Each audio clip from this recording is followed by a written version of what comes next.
November 1975 ও 1977 পর্যন্ত অংশ এই বইটি। ফলে বইটি কেবল সাহিত্য নয় বরং বাস্তব অভিজ্ঞতার দলিল। বইটিতে একজন আমলার দৈনন্দিন দায়িত্ব, সিদ্ধান্ত গ্রহণের চাপ, ফাইল নির্ভর প্রশাসন, বিলম্ব সংস্কৃতি এবং রাজনৈতিক ও প্রাতিষ্ঠানিক প্রভাবের বিষয়গুলো স্পষ্টভাবে উঠে এসেছে। লেখক দেখিয়েছেন অনেক সময় ভালো উদ্দেশ্য থাকা সত্ত্বেও ব্যবস্থাগত জটিলতা একজন কর্মকর্তাকে কাঙ্ক্ষিত সিদ্ধান্ত থেকে সরে আসতে বাধ্য করে।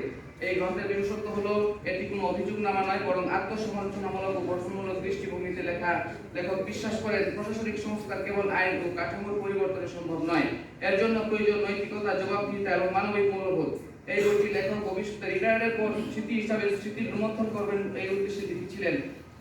লিখিত দিনলিপি 1975 এবং 1977 এর অস্থির সময়ের একটি খণ্ডচিত্র যা মাওলা ব্রাদার্স পুস্তকাকারে প্রকাশ করেছেন ফেব্রুয়ারি 1999 সালে। পরিশেষে বলা যায়, আমলার দিনলিপি আমাদের স্মরণ করিয়ে দেয় দক্ষতার পাশাপাশি সততা ও নৈতিক নেতৃত্ব ছাড়া কার্যকর ও জনমুখী প্রশাসন গড়ে তোলা সম্ভব নয়।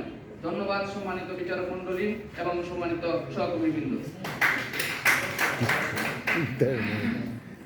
দ্রুত শেষ করে দিই।